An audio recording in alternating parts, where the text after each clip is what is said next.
katika eneo la Mashariki ya Kati vikihusisha Marekani na Israel dhidi ya Iran. Bado tuna wachambuzi wetu Ibrahim Rahbi ambaye yuko katika mji wa Fujairah katika Umoja wa Falme za Kiarabu UAE, pamoja na Daktari Beatrice Kimaru akiwa Moshi, Tanzania. Nianze na wewe Beatrice Kimaru, kwa mataifa ya Afrika ni ipi suluhu ya kudumu katika miaka ijayo, hasa tukiangalia mambo ya migogoro na masuala ya mafuta? Kwa Afrika, suluhu ya kudumu ni kuwa na mkakati wa muda mrefu wa usalama wa nishati.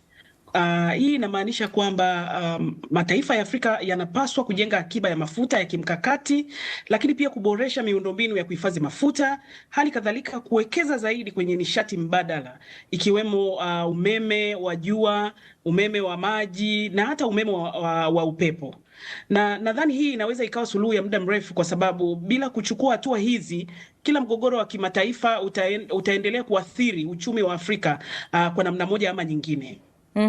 Kwa jinsi hali ilivyo, Rahbi, unaona kwamba huu mgogoro utaendelea hadi lini, na ni kitu gani hasa kinafaa kufanywa angalau kufika mwisho wa mapigano haya? Bila shaka kuna ishara ambazo zinatuonyesha huenda karibuni tukawaona wameketi kwenye meza, kwa sababu naona kama kauli zimebadilika kwa pande zote mbili. Awali Donald Trump alisema kuwa Iran walitaka mazungumzo, alafu Iran wakasema hawataki, baadaye akasema wanataka, wamechelewa, baadaye akasema kuwa hatuhitaji mazungumzo, lakini akasema tena wanataka, Iran wakasema hatutaki. Kwa hiyo ilikuwa ni vile, lakini ukisikia hotuba ya Trump ya juzi na alichokizungumza waziri wake wa kigeni, waziri wake wa ulinzi Peter Hegseth, na ukichukua kauli alizozitoa waziri mkuu wa Israel Netanyahu kwenye hotuba ya jana, na ukachukua hotuba ya juzi iliyotolewa na rais wa Iran Masoud Pezeshkian, utaona kama misimamo imelegea kwa pande zote mbili, na kuwa ni kama vile inatafutwa hasa ni pointi gani ambayo inaweza ikaingia. Lakini kauli ya Marekani na Israeli ilikuwa inaashiria kitu kimoja tu, kuwa huenda wamebadilisha kabisa ile ajenda yao ya regime change, kufanya mabadiliko ya urais au kufanya mabadiliko ya uongozi ndani ya Irani. Tunaona sasa hivi wanazungumza masuala mengine kuhusu kuangamiza makombora, kuhusu kuvunja uwezo wa jeshi, lakini hawazungumzi tena mabadiliko ambayo hapo awali ndio ilikuwa ajenda kubwa. Kwa hiyo sioni kama ni muda mrefu sana, inaweza tukawa mwisho wa wiki au tukaona wiki ijayo kuwa ikawa urahisi kuwaweka kwenye meza. Tunaona pia mataifa ya Afrika yameanza kusaidia kuondoa watu wao katika maeneo hayo. Unaona hii ni hatua ambayo inatosha, ama kuna kitu kingine zaidi kinafaa kifanyike kuboresha hali, Rahbi? Kumekuwa na utaratibu, na hii imekuwa sio kwa Afrika peke yake. Tumeona ni nchi nyingi duniani zimeondoa raia wake katika hizi nchi, lakini nyingine pia zimezuia kabisa hata wengine kwenda, lakini nyingine zimekuwa zikifanya utaratibu kama huu ambao kwetu pia tumeufanya. Huu ni utaratibu mzuri wa kuepusha, lakini kitu kimoja ambacho pia kimesaidia zaidi ni kuwa nchi hata zilizo katika migogoro zimetoa usaidizi mzuri sana katika kuhakikisha kuwa raia ambao hawahusiki kabisa moja kwa moja na huu mgogoro wanaweza wakaondoka na kurejea kwenye familia zao au kwenye majumba yao. Kwa hiyo hii ni hatua nzuri ambayo nimeona baadhi ya nchi za Afrika zimechukua, lakini sidhani kama ni nchi zote, kwa sababu bado tumeona malalamiko ya baadhi ya nchi zingine zikionekana kama vile balozi zao zimekuwa kimya, hazijali na hazijashughulika kabisa kuwarejesha. Maanake kuna nchi zingine zina raia wachache pia, lakini kuna nchi zingine zina raia wengi na hazijafanya hivyo. Kwa hiyo kila mmoja ametimiza katika kiwango ambacho anaweza. Beatrice Kimaru, ushauri wako kwa watu binafsi hapa Afrika Mashariki kutokana na mzozo unaoendelea, wajiandae vipi kwa athari za kiuchumi? Ushauri wangu wa kiuchumi kwa wananchi wa kawaida ni kuwa makini na matumizi. Kwanza kwa kupunguza matumizi yasiyokuwa na lazima, lakini pia kupanga matumizi yao mapema, hasa ukizingatia tunaelekea kwenye sikukuu za Eid al-Fitr pamoja na Kwaresma, kwa maana ya kuwa na sikukuu hizi ambazo ni za baada ya watu kutoka kufunga. Kwa hiyo tunapaswa kupanga matumizi yetu mapema, lakini wafanyabiashara wadogo pia wanatakiwa wajue kwamba gharama za usafirishaji zitaongezeka. Kwa hiyo pia na wao wanapaswa kujipanga mapema. Hapa nataka kumaanisha kwamba risasi yote inayopigwa Mashariki ya Kati mara nyingi husikika kwenye bei ya mafuta, lakini gharama za chakula zinapanda na hata gharama za usafirishaji barani Afrika. Abdu Mtulia, unadhani ni kwa kiasi gani dunia itaathirika kiuchumi kutokana na hatua hiyo ya Iran ambayo imesababisha kupanda kwa bei ya mafuta? Ikiwa kama njia hiyo ya bahari ya Hormuz itafungwa kwa muda mrefu, na ikiwa kama Iran itakuwa na uwezo wa kijeshi kuendelea kuufunga huo mlango, dunia itaathirika, sio kiuchumi tu, bali pia mazingira yatakuwa mashakani, yataharibika. Mashambulio hivi sasa, kila upande unashambulia miundombinu ya kiraia, pamoja na miundombinu ya mafuta. Sasa mashambulio yanapofanyika kwenye sehemu kama hizi za mafuta, hutokea, wataalamu wanatuambia hutokea chembe za sumu na zinazagaa angani. Kwa hiyo sio kiuchumi tu ambapo dunia itaathirika kutokana na vita hivyo, bali pia mazingira yataathirika.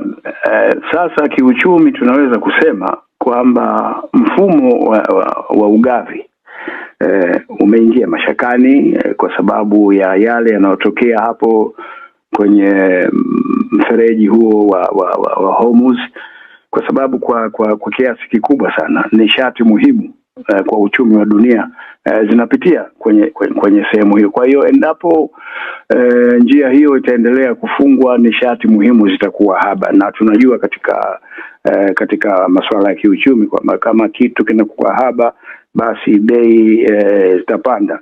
Na kwa nchi hizi za huku Ulaya, ikiwa kama bei za nishati zitapanda, hiyo itaathiri uzalishaji viwandani. Bei za uzalishaji viwandani, gharama za uzalishaji viwandani zitapanda, na hiyo itaathiri soko la dunia, itaathiri ile nguvu ya ushindani wa nchi kama Ujerumani au nchi za Ulaya, kwa sababu nishati zinapopanda bei ndio kusema gharama za uzalishaji zinapanda, na kwa hiyo nchi zinakuwa na matatizo kwenye soko la dunia. Lakini kwa zaidi hasa tuangalie tatizo lingine ambalo linaweza kutokea hapo, nalo ni hizi nchi za Ghuba zinazalisha pia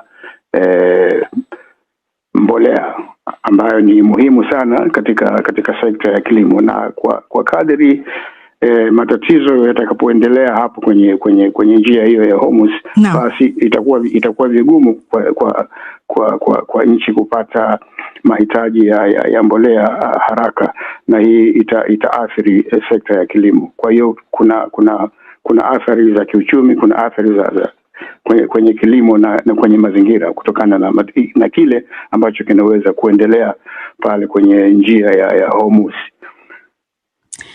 Ibrahim Rahbi, unadhani mafuta ndio hasa kitovu cha vita vya Marekani na Israel dhidi ya Iran? Hapana. Kiuhalisia, kwa wachambuzi ambao tumekuwa tukifuatilia haya mambo kwa muda mrefu, tunafahamu kabisa kuwa vita hivi havikutokana hasa na mahitaji ya Marekani. Naweza nikasema kuwa hii vita si ya Marekani, na ndio maana hata waziri wa mambo ya nje wa Marekani Marco Rubio mara mbili alibadilisha kauli, kuanzia ile aliyosema tulivutwa kwenye vita na Israeli, akaja kurekebisha tena akasema hapana, tuliingia kwenye vita kwa sababu ilibidi tuingie. Lakini ukweli unabaki kuwa hii vita ilikuwa ni ya uwepo wa Israeli na ukubwa wa Israeli. Unajua, nimewahi kulizungumza mara nyingi kuwa kiongozi kama Donald Trump, uwepo White House, na nchi zenye viongozi wanasiasa waliokomaa ambao wanaijua siasa ya dunia na wanaelewa nini cha kufanya. Ukipata kiongozi kama Donald Trump ambaye anafanya maamuzi ambayo yanakuwa ni maamuzi makubwa na yanaweza kukupa faida na hasara, anakuwa ni fursa nzuri sana unaweza ukaitumia na kutimiza malengo yako. Na tumeona kuwa Netanyahu amekuwa akimtumia Donald Trump kwa ajili ya kutimiza malengo yake kwa kiwango kikubwa. Lakini nimeona hata Vladimir Putin amekuwa ni rais ambaye hana mihemko mbele ya Trump, kwa sababu anafahamu kupitia Trump atapata vingi zaidi, kwa sababu Trump ameonyesha udhaifu ukilinganisha na marais wengine. Ndio maana unaona kuwa kama alivyosema mzee wangu hapo kuwa marais wote wa Marekani hawakuwahi kuthubutu kuivamia Irani, lakini Trump yeye ile sifa ya kusema kuwa nimewapa Israeli zaidi na zaidi. Tunakumbuka awamu ya kwanza aliwapa Golan Heights kinyume kabisa na mkataba wa Umoja wa Mataifa, akahamisha Jerusalem, akasema kuwa ndio mji mkuu wa Israeli kinyume kabisa hata na azimio 181 ambalo lilianzisha State of Israel, kwa sababu ukienda kutazama azimio hilo hakuna upande uliopewa Jerusalem, si Israeli wala sio Palestina, hawakupewa Jerusalem, iliachwa. Lakini Trump alikwenda kuvunja, akawapa Israel Jerusalem. Kwa hiyo unapozungumza kuwa hii vita ni ya nani, hii vita ni ya Israeli ambaye anamtumia Marekani. Ndio maana ndani ya Marekani ugomvi ni mkubwa kuwa tunakwenda kwenye hii vita kwa nini? Na kumbuka moja ya vijana waliokuwa Marekani ambaye alikuwa na ushawishi mkubwa kwenye mitandao aliuawa mwaka jana, Charlie Kirk, ambaye awali alikuwa ni pro-Israel na alikuwa anatetea kila Israel wanachokifanya. Lakini baada ya kuingia kwenye vita ile ya 12 days war, akili yake kama ilirudi sawa, akaanza kuhoji kuwa ulikuwa tuna faida gani? Kwa nini tumetumia mabilioni ya fedha kwenda kuingia kwenye vita ya Irani? Nadhani huenda ilisababisha kifo chake, japokuwa hata Netanyahu alisimama hadharani kupinga kuwa Israel kuhusika na kifo chake, lakini alikuwa akihoji haya masuala kuwa kwa nini tumefika hapa. Kwa hiyo ukiniuliza mimi hii vita ni ya nani? Hii vita sio ya Marekani, kwa sababu kiuhalisia kuwa Trump amejihalalishia vita kwa kusema kuwa Irani ilikuwa inatengeneza makombora ambayo yatafika Marekani bila ushahidi wowote uliowasilishwa ambao umejitosheleza kuonyesha kweli hii hapa. Lakini uhalisia uliopo ni kuwa Israeli alikuwa anatafuta ukubwa wake, na ndio maana nitaongeza kitu hapa. Angalia mazungumzo ya mwaka 2015 kati ya Marekani na Irani, yale yalikuwa yanafahamika kama JCPOA chini ya Barack Obama.